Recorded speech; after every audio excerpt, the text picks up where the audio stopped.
Three, two, one. You ready? You're listening to the Real Pineapple Podcast Network.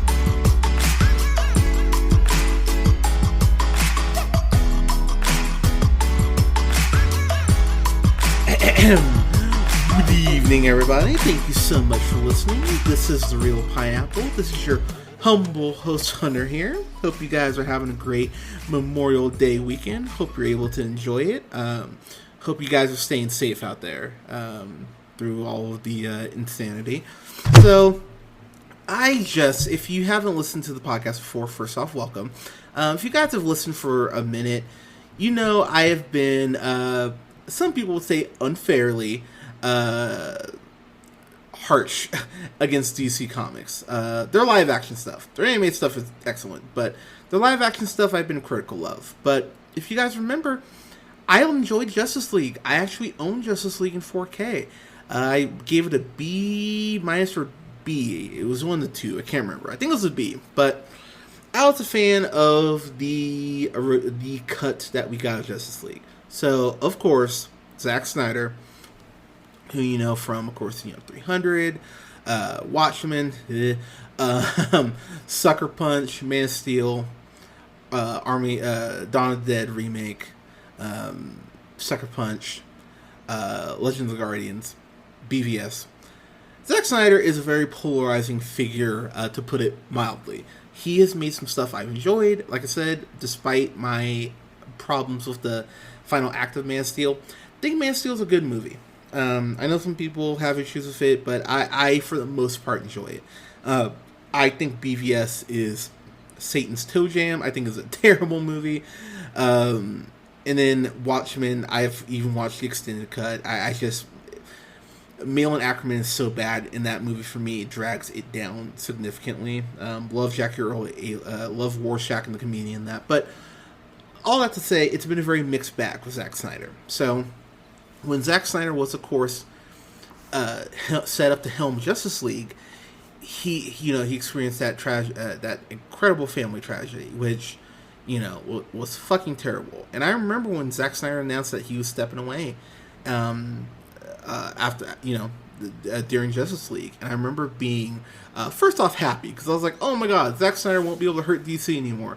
But then I found out why he was stepping away, and I was like, oh, well, fuck, I can't, damn it, Zack Snyder, you can't even let me enjoy this. Like, you finally step away.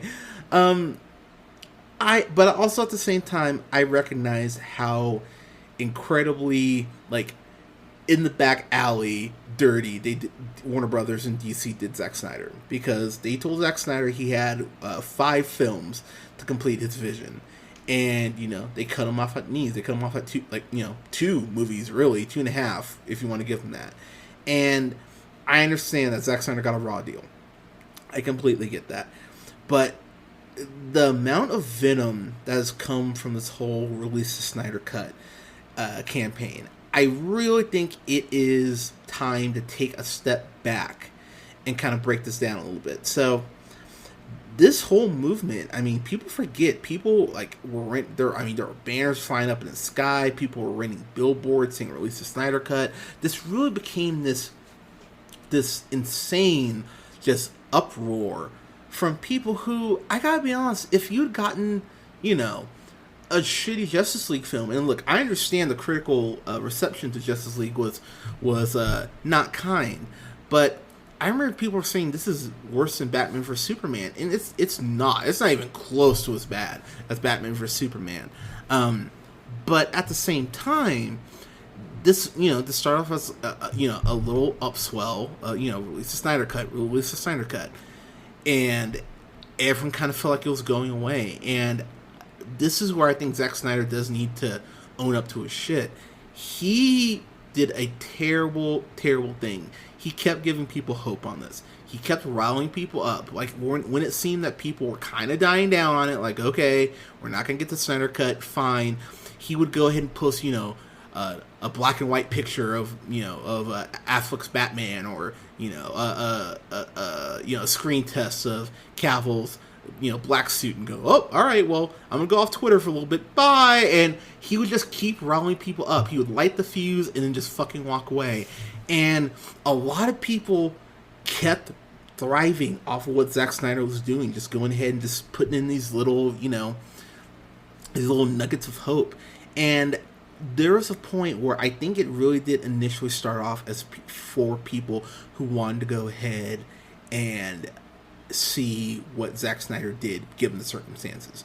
What I think this has turned into is, unfortunately, what a lot of nerd shit turns into. It's turned into a whole just concentrated effort to go ahead and take a dig at Marvel and Disney. And I say that, look, I understand. I definitely am more of a Marvel fan than more than DC. But if you follow me on Twitter, or on Instagram, or on Facebook, which if you're not, why aren't you? I just took pictures, basically is what my version of Jon Stewart would look like. I just got the DC Encyclopedia. I'm getting HBO Max on Friday when I get paid. Like, I don't have this just aversion or this like just hatred for Warner Brothers or DC that I think a lot of DC fans have towards Marvel. I don't have that. Yeah, I think a lot of the product that's been put out in the live film spectrum has been disappointing, to put it mildly. At the same time, though, Batman the Animated Series, Batman Beyond, I own several Superman animated films. I own quite a bit of DC shit. Like I said, the Green Lantern ring, hell. I enjoy the brand. Which is why when these movies aren't great, it just makes me go, oh, fuck. Like, it bums me out even more.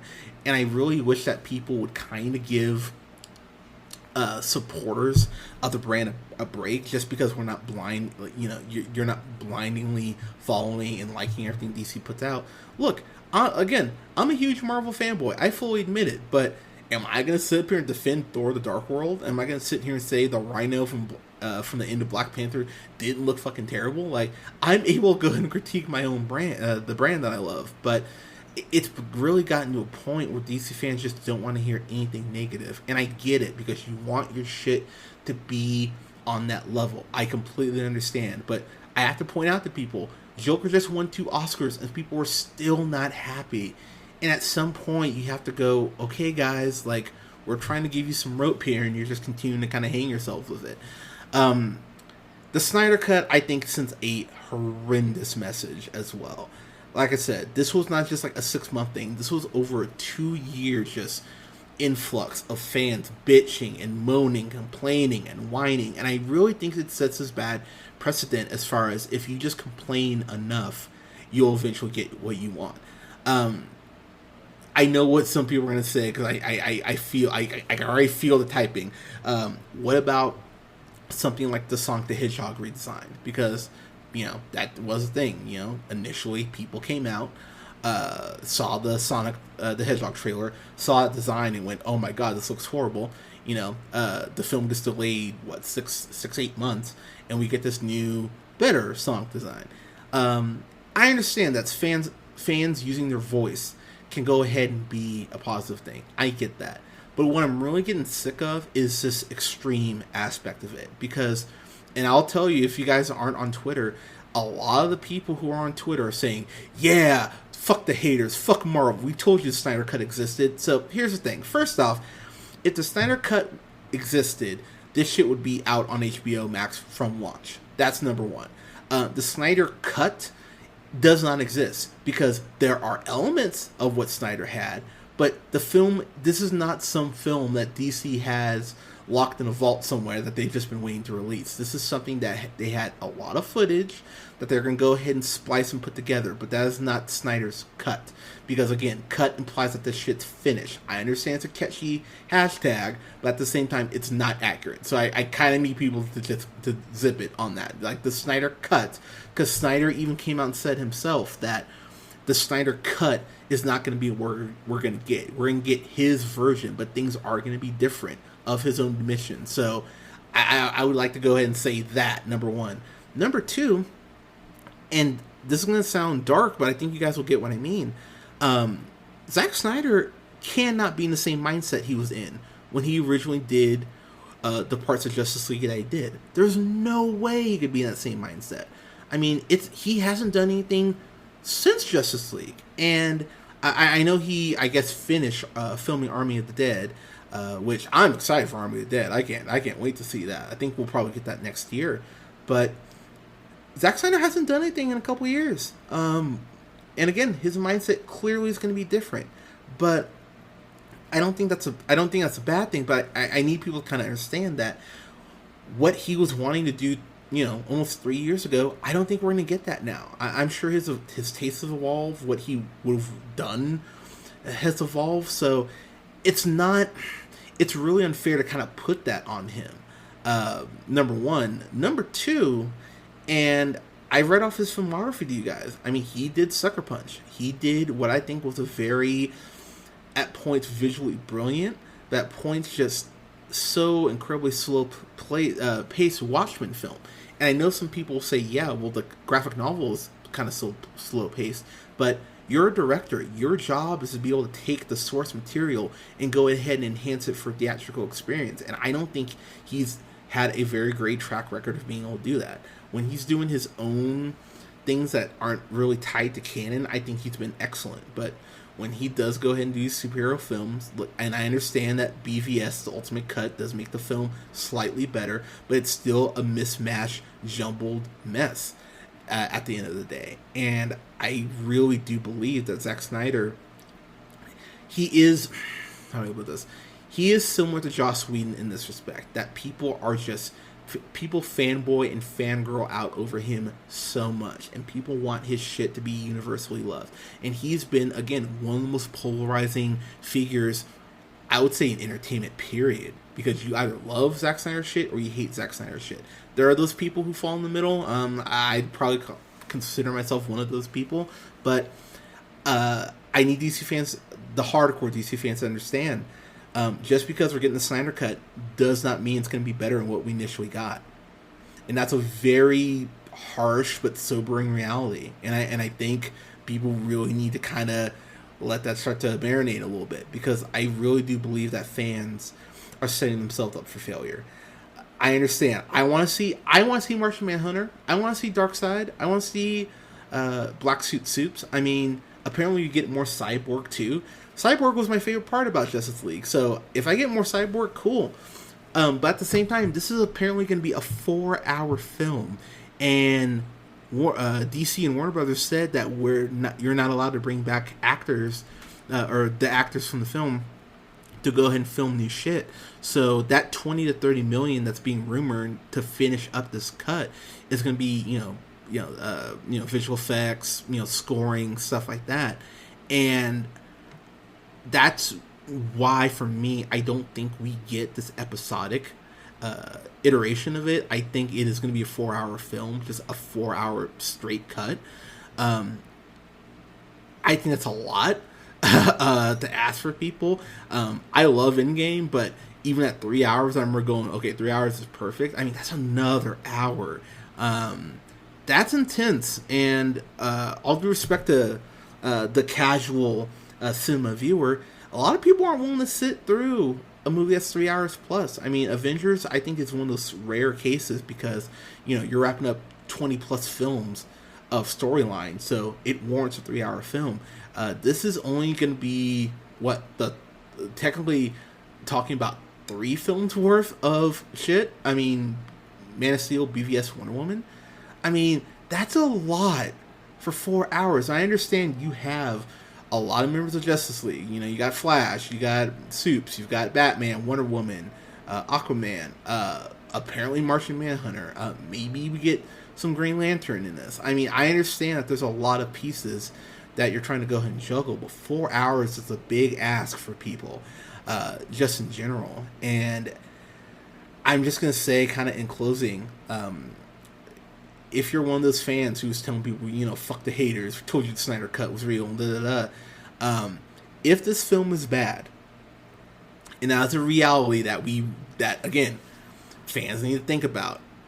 If this film is bad, you do not get to go and crawl into a hole and go ahead and say, I don't want to hear it. Like, I don't want to hear the the negativity, because you don't get to go ahead and talk all this shit and not be able to. If you can't dish it, don't dish what you can't take. Because I've gotten into arguments with people about the Snyder Cut. I'm like, look, I don't have ill will towards the guy. I just don't think this cut's going to be better, and I don't think this cut. There's a world where it's not even as good as what we got. I understand what we got was definitely, a Frankenstein monster. But to be honest, for what we did get, I enjoyed it. And maybe my favorite scene, even though it's not technically part of the movie, that end credit scene with Deathstroke and Lex Luthor, apparently that was Joss Whedon. That wasn't Snyder.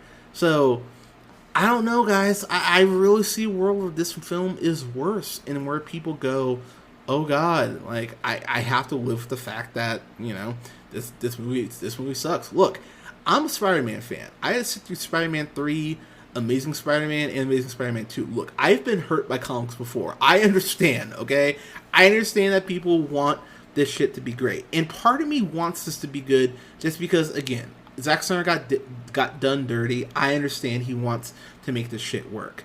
But at the same time, after being away from this project for 2 years, to expect him to be able to just jump right back in the fold, finish it up, and go ahead and provide you with the excellence that you think you're getting, I think that's too big of an ask for him. I don't see a world where this works. If it works, just like I've mentioned a couple times here about Crisis on Infinite Earths, the CW storyline, I will give it all the credit in the world if it's a great movie. I will sit up here and sing its praises. The question is, and let's just play that out. Let's say the Snyder Cut is excellent and just everyone loves it. It's 90% of Rotten Tomatoes, just everyone just freaking out and oh my God. If the Snyder Cut is excellent, what do you do if you're DC? Do you bring Cavill back in the fold? Do you replace Robert Pattinson back with Affleck? I mean, Affleck even talked about how he was not, in a good place mentally to go ahead and play Bruce Wayne. I mean, do you think that Affleck seems like he's doing so much better? I mean, he looks great. I can't think of the woman he's dating, but it seems like he's doing well. He looks like he's still in Batman shape. So, I mean, do you just swap out Pattinson for him? Bringing Affleck in to be Batman again? Do you have him write with Matt Reeves? Do you have Matt Reeves still direct? Like, what happens if that all goes ahead and just starts to fall together? Cavill isn't Superman right now. He's on The Witcher. Cavill looks like he's in better shape now than he was when he was Superman. I think it's a shame they're not using Cavill, because Cavill wants to be Superman. He even said in an interview recently that The Witcher or movies wouldn't get in the way of him playing Superman again if DC wanted it. Again, I have some issues with Man of Steel, but Cavill's not one of them. I think when Cavill has good material, he knocks it out of the fucking park. And I think a Man of Steel 2 is something we really need to see how great he can be as Supes. The last little bit we got of him in Justice League, where you get to see him finally use the ice breath, and you see Superman smile. I really believe that Cavill could go down as the best live-action Superman by the time it's all said and done, if you just gave him a script where he can knock it out of the park. Cavill's a great actor. Watch The Tudors. He's an incredible actor, and he doesn't get enough credit for being as great as he is. And he needs one more shot. He deserves one more shot. I think Cavill's excellent. And again, it'll be very interesting to see Green Lantern and these other pieces that we didn't see in the original cut. But like I said, it's going to be very interesting. We get it in 2021. I am not going to mention the Snyder Cut again until a trailer comes out. Apparently, we are getting a trailer for the Snyder Cut, even though I think that's a little weird considering we had Justice League trailers, but whatever. But yeah, apparently we're getting trailers for the Snyder Cut. So, we'll see, fans. We will see. Like I said, I'm torn on this. Part of me wants this to be bad just because of all the shit fans have been talking, but again, I felt bad for Zack Snyder and what he went through with Warner Brothers and his personal life. So part of me wants this to be excellent and just, not. I don't know. I'm very conflicted on this. So I'm just gonna wait until next year, like everyone else, and see what we get. I personally think we get the Snyder Cut in, I'm gonna say like August. I think right before schools start to head back. I think we'll get the Snyder Cut then. But guys, Zack Snyder's Justice League, which I think is a good title, by the way. They're not calling it the Snyder Cut, but Zack Snyder's Justice League. I like that.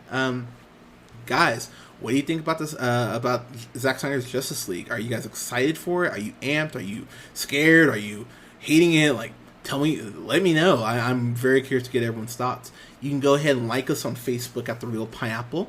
You can go ahead and follow yours truly on the Twitter at JHunterRealPineapple. You can also follow me on Instagram at JHunterRealPineapple. And you can go ahead and like, share, and subscribe. Please go ahead and rate the podcast as well. You can find us on SoundCloud, Apple Podcasts, Google Podcasts, Podbean, Stitcher Radio, Spotify, and iHeartRadio at The Real Pineapple. Guys, thank you so much for listening this weekend as we head into the first of the month. My birthday, wah wah. We'll have reviews up for The Last Dance, as well as a review for Defending Jacob. June,